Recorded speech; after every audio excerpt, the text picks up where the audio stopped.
the top 10 largest ships ever constructed.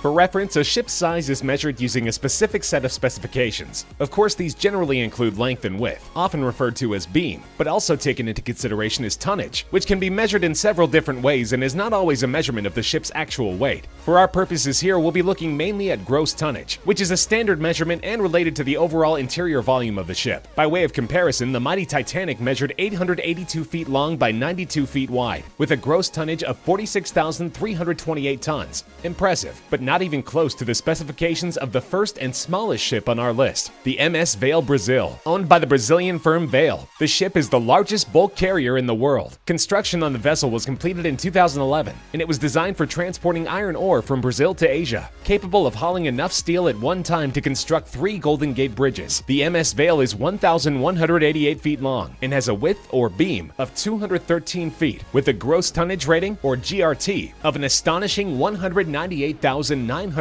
tons, well over 4 times the GRT of the Titanic. Vale is still in service, cutting an imposing figure along the waves of the Atlantic, but its route is highly strategic. Due to Chinese maritime laws, it is unable to enter Chinese ports, as it is simply too heavy. Distribution ports in the Philippines and Malaysia allow its cargo to reach destinations within China.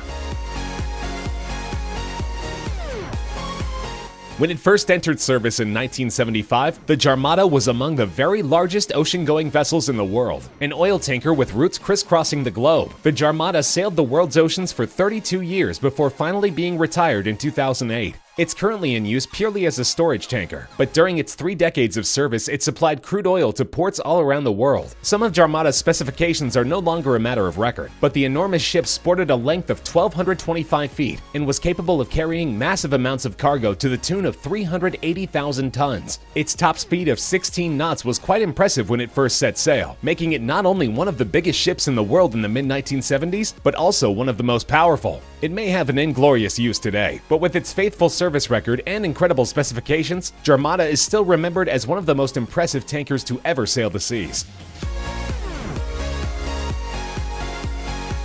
Of course, mighty as it was, the Jarmada-class vessel wasn't the only insanely huge oil tanker navigating the world's oceans in the 70s. The Globetic Tokyo supertanker first set sail in February of 1973 and distributed oil around the world for 13 continuous years. Its 1,243-foot length, longer than 4 football fields put end-to-end, and 203-foot beam made it a sight to behold, as did its distinctive black and red color scheme. Globetic Tokyo could also cruise along comfortably at a speed of 16 to 17 knots, especially impressive considering its gross tonnage rating of 238,232 tons, about 5 times that of Titanic, and deadweight tonnage or capacity of 484,000 tons, over 100,000 tons more than the Jarmada class. The Globetic Tokyo was scrapped in 2003, but at the time it first touched water, it held the title of the largest supertanker in the world. Its sister ship, the Globetic London, which set sail in 1973, had identical length and beam specifications, but amazingly it could hold quite a bit more weight, with a capacity rating which exceeded the Tokyo by a respectable 276 tons.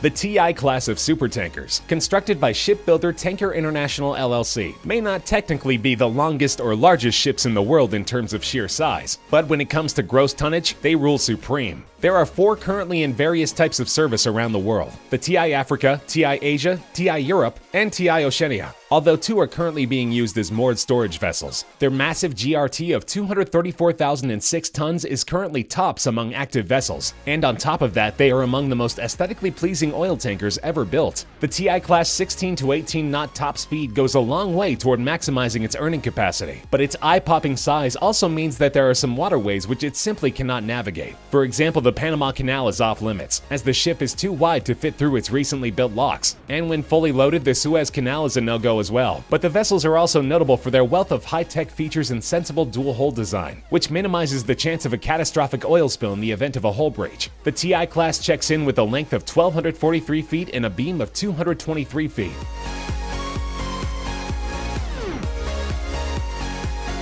When it was launched on its maiden voyage in 2006, the Emma Marsk was the largest container ship ever constructed. Today it has 7 sister ships, all of which are considered to be among the largest and highest capacity container freighters in the world. The vessel's astounding top speed of 25.5 knots makes it among the fastest vessels of its type in the world, and is due in part to the fact that it is powered by the world's single largest diesel engine, a marvel of engineering which itself weighs 2,300 tons and is capable of a power output of 109,000 horsepower, while burning through 3,600 gallons of fuel per hour. The Emma Marsk boasts an impressive gross tonnage of 174,794 tons and measures 1,302 feet long, with a beam of 184 feet. During the 2006 holiday season, the vessel made headlines for a whimsical reason. The press caught wind of the fact that it was bound for the UK from China, loaded to capacity with Christmas goods. It's for this reason that for only a brief time, the Emma Marsk was known around the world as the SS Santa.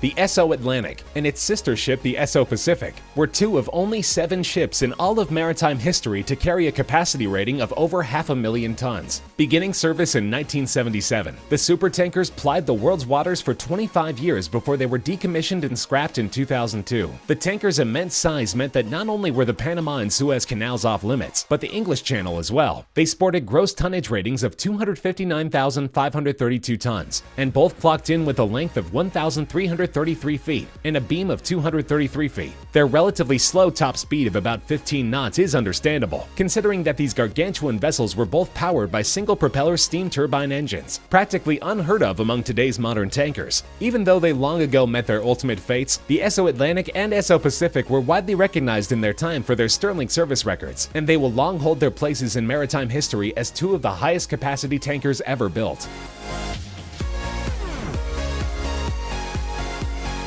The supertanker Prairial came into service in 1979, the 4th version of the Batilus class of tankers. It was the only one among the 3 others in its class to exceed a decade in service, sailing the seas for nearly a quarter century before it was scrapped in 2003. Over all those years, the ship was also known to go by other names, such as Sea Brilliance, Hellesphos, and most appropriately, Sea Giant. With a GRT of 274,826 tons, Prairial boasted a cargo capacity that is practically unrivaled in maritime history, somewhere between 555,000 and an astounding 604,000 tons. Its double-propeller quad-steam turbine engine system delivered only a top speed of about 16 knots, but that's still not too shabby for what is considered the 3rd largest ship ever constructed, as 2 of the entries remaining on our list were modified from their original dimensions. Prairial was a whopping 1,359 feet long, with a beam of 206 feet wide, which was challenged only by 2 other vessels. That is until 1981, when the sister ship which gave Prairial's class its name was extended.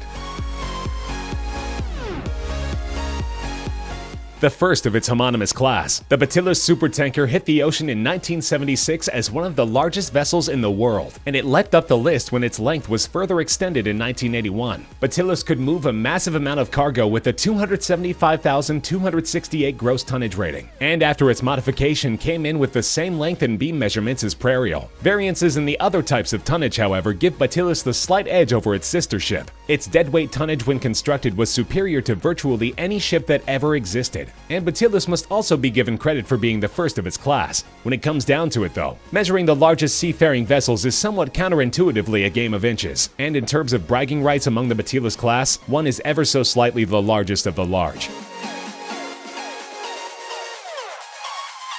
The second of the Batilus tankers built in 1976 was the Balamya, with specifications virtually identical to Batilus, but the Pierre Guillaume, which set sail in 1977, reigned over them all, albeit briefly. Due to the immense size of the Batilus-class tankers during a time when oil production was becoming less profitable every year, every one of them except Prairial were unprofitable enough that they enjoyed surprisingly limited lifespans. In the case of the Pierre Guillaume, which at the time was the single largest ship by gross tonnage which had ever set sail, its entire service run amounted only to 6 short years. Pierre Guillaume beat out its sisters in terms of size only by virtue of mere inches on the beam, make that 1 inch to be exact, sporting the same 1,359-foot length as its predecessor. Its gross tonnage rating, nearly 276,000 tons, was and remains the largest of any ship ever built, but one rival, built the same year, would take the overall title when it underwent renovation from its original already huge dimensions.